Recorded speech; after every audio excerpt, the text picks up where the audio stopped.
দর্শকের মন জয় করা নুসরাত ফারিয়া এবার অন্যরকম সিদ্ধান্ত নিলেন। ঢালিউড ও টলিউড মাতানো এই অভিনেত্রী এবার পা বাড়াচ্ছেন নতুন এক জগতে। অভিনয়ের পাশাপাশি পড়াশোনায়ও বরাবরই সিরিয়াস ছিলেন তিনি। এবার সেটির প্রমাণ দিলেন ব্যারিস্টারি পড়তে লন্ডনে যাওয়ার সিদ্ধান্ত নিয়ে। তাহলে কি সিনেমা থেকে বিদায় নিচ্ছেন ফারিয়া? ঢালিউডের অন্যতম জনপ্রিয় অভিনেত্রী নুসরাত ফারিয়া গ্ল্যামার, স্টাইল আর সাবলীল অভিনয়ের কারণে অল্প সময়ে জনপ্রিয়তা পান। ক্যারিয়ার শুরু করেছিলেন রেডিও জকি হিসেবে, এরপর মডেলিং ও উপস্থাপনার মাধ্যমে পরিচিতি পান। কিন্তু 2015 সালে ভারত-বাংলাদেশ যৌথ প্রযোজনার ছবি আশিকি দিয়ে তার জীবনের মোড় ঘুরে যায়। অঙ্কুশ হাজরার বিপরীতে অভিনীত এই সিনেমা ছিল সুপারহিট। এরপর বাদশা, দ্য ডন, বিবাহ অভিযান, ঢাকা 2040-এর মতো সিনেমায় অভিনয় করে নিজেকে প্রতিষ্ঠিত করেছেন।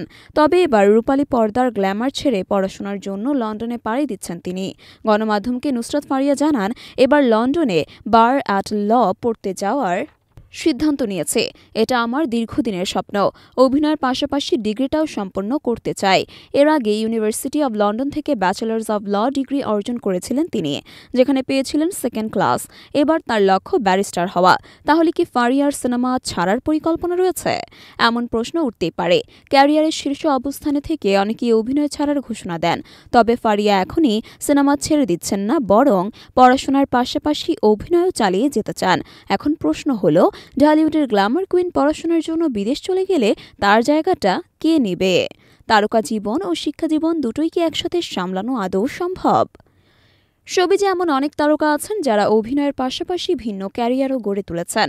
বিদ্যা বালান, পরিণীতি চোপড়া, আমিষা পাটেলদের মতো ফারিয়াও কি একদিন ব্যারিস্টার নুসরাত ফারিয়া নামে পরিচিত হবেন, নাকি সিনেমায় ফিরে আবারও দর্শক মাতাবেন? সময় দেবে তার উত্তর।